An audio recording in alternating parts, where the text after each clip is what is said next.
मैं हूं आपकी दोस्त और आपका आपके चैनल आभार में स्वागत है। आज की कहानी है आत्मविश्वास।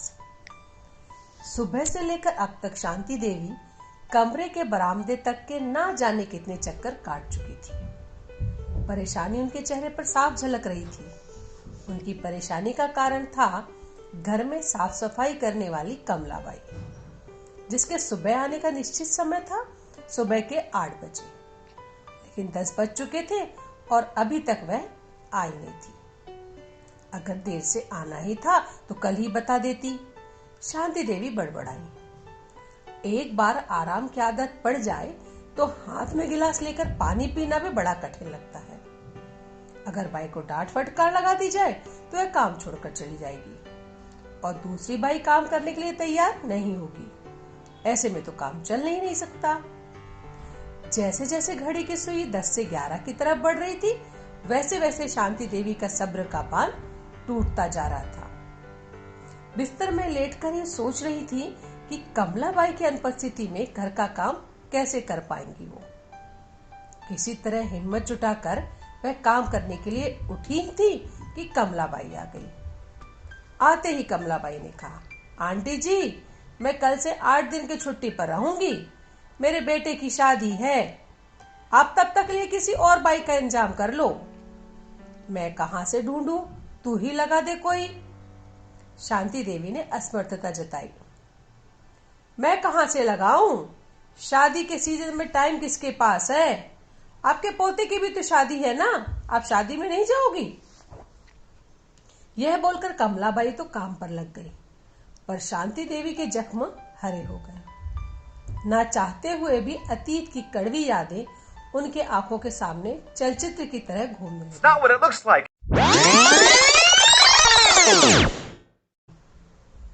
6 महीने पहले वे अपनी बेटी के साथ रह रही थी। बेटी के घर रहना उनकी मजबूरी थी। बेटे बहू के उदासीन व्यवहार से क्षुब्ध होकर वो शांति देवी ने बेटी के घर रहने का फैसला किया था, पर यहाँ भी उन्हें बात बात पर उपेक्षा ही मिलती।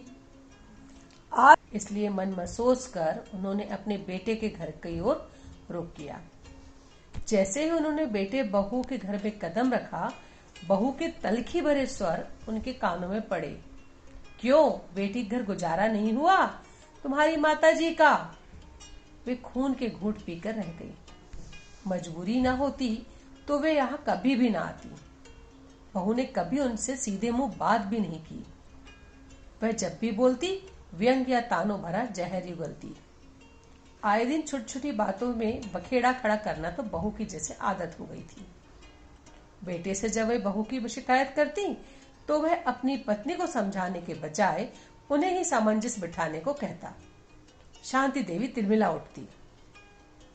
आखिर एक दिन बेटे ने कह ही दिया, माँ, जब से तो इस घर में आई हो कलह ही मची रहती है। हम अपने काम करें या सास बहू के झगड़े निपटाएं। पैसे की कोई तो है कमी है नहीं। ऐसा करो तुम विदिशा चली जाओ, मैं बीच बीच में आकर तुम्हें देख जाया करूंगा। बेटे का फरमान सुनकर वे अवाक रह गईं। उनके मुंह से एक शब्द भी नहीं निकला। पूरी रात वो सो नहीं पाई। पति को याद करके बहुत रोई थी। बेटी या बेटे घर रहना उनकी कोई आर्थिक मजबूरी नहीं थी। फैमिली पेंशन मिलती थी जो उनके लिए पर्याप्त थी। उनकी मजबूरी थी अकेलापन, पर अब वे अकेले रहने के लिए अभिशप्त थी। शांति देवी अपने ख्यालों में इस कदर खोई हुई थी कि उन्हें पता ही नहीं चला कि कमलाबाई अपना काम निपटाकर कब चली गई। दरवाजे की आवाज सुनकर उनकी तंग बदरा भंग हुई। बेटी बहू और कमलाबाई से मिले झटकों ने उनके दिमागी तारों को झंझना दिया था। उन्हें अपनी आराम तलबी पर भी बहुत गुस्सा आ रहा था। परिस्थितियों से जूझने के लिए उन्होंने अपने आप को मन ही मन तैयार कर लिया था। उन्होंने पतीले में दूध रखकर गैस पर चढ़ा दिया। जैसे जैसे दूध में उबाल आ रहा था, वैसे वैसे शांति देवी के अंदर एक नई ऊर्जा का संचार हो रहा था।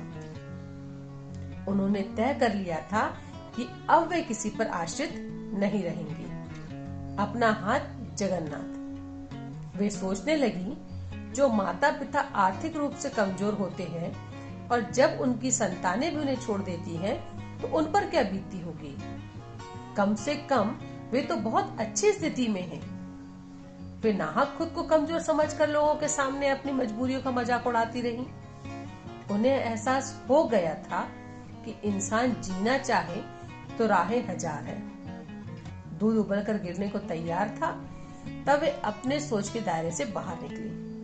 उन्होंने गैस बंद की और खाना बनाने की तैयारी करने लगी। उन्होंने यह फैसला कर लिया था कि वे अपने घर से कहीं बाहर नहीं जाएंगी। वे सक्षम हैं, तो किसी पर निर्भर क्यों रहें। आगे ईश्वर की मर्जी। निर्णय का हौसला उनके काम की चुस्ती में झलक रहा था।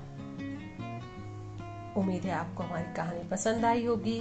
धन्यवाद। आप हमारी कहानी को लाइक करें, शेयर करें और सब्सक्राइब करें।